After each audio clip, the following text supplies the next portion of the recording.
мен ушуп көрсөм Гүлмайрамды. Энеңге болгон адам менен кайым айтышып, алтынып жулкунасың, уялсаң болот.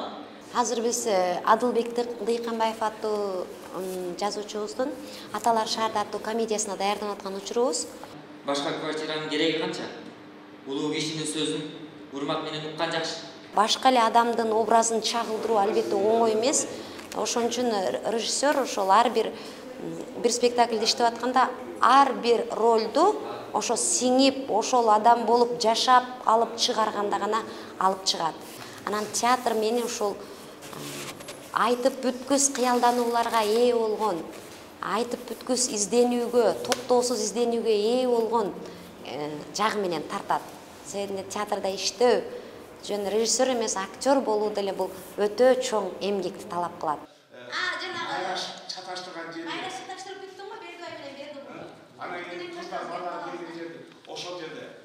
Жаратылышта болуп аткан кемчилдик, тарых, үрп, адат, каада, салттын баары ушу театрда көргөзүлөт. Ошон үчүн бул театр жашоо деп айтабыз.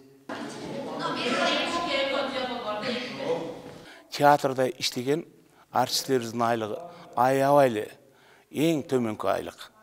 4000 оклад алышат. Андан да кармап соцфонд, аяк биягына кармап отуруп, колдоруна 3000ге жетпеген айлык алышат. Ошого да кайыл болуп, театрды сүйгөн гана адамдар калды. Чындыгында бизге азыр көп артисттерибиз жетишпейт. Айлыктын аздыгынан кыйла артисттерибиз да кетип калды. Шарттын жоктугу, баягы жатаканабыздын жоктугу, үй маселесинин жоктугу, ушул артисттердин 99% квартирада турушат.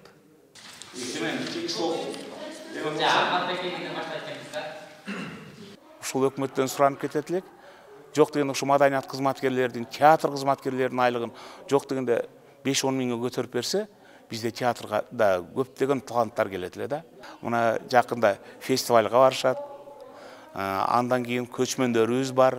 Көчмөндөргө барып былтыр мурунку көчмөндөрдө гран-прини ээлеп келдик, Жалал Абад обласы.